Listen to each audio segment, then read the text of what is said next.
Hi.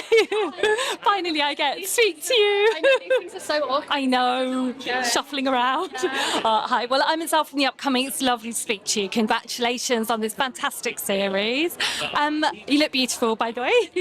Thanks. So can you tell me a little bit about your character and what it was about the screenplay by Sarah that made you want to climb on board?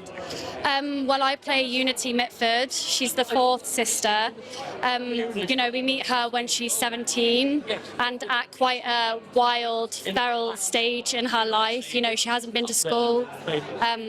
She hasn't really had much socialization outside of the fortress, which is where they all live. And, she's feeling at a bit of an odds. She doesn't really have enough muster to keep up with the elder ones. And then she doesn't really get the attention that's lavished on the younger ones.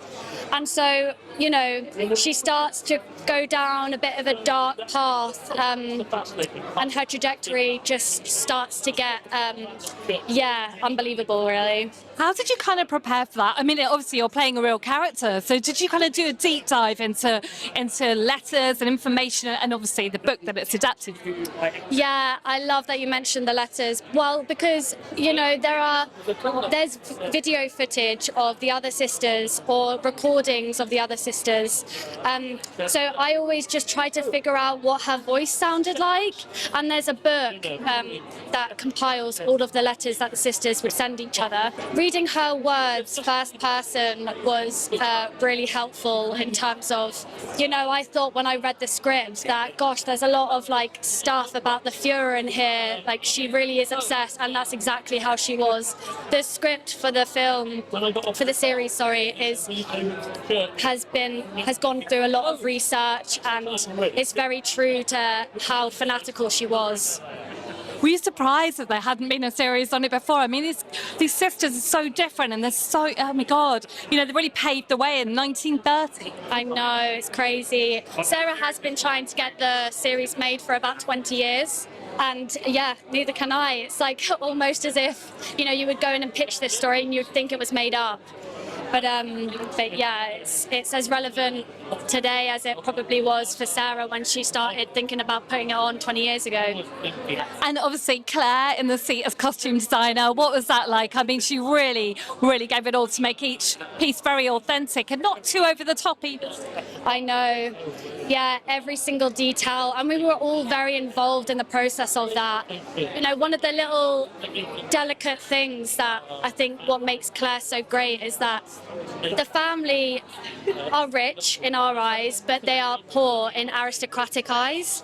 And so all of the sisters would share clothes, and that's what Claire did. We all, Unity is supposed to be the biggest sister out of all of them, the tallest, and I would wear tops that Zoe would wear, and on me it would, stretch and be bulgy. And it also has a lot to do with how much they merged into that house that they felt really trapped in and that they wanted to escape in. So for Unity, when Unity gets the black shirt, coming from a family where they all shared moth-eaten clothes, going into that black shirt made her feel like she was on her own path, her own identity. And Claire was really respectful and really did her research on it all.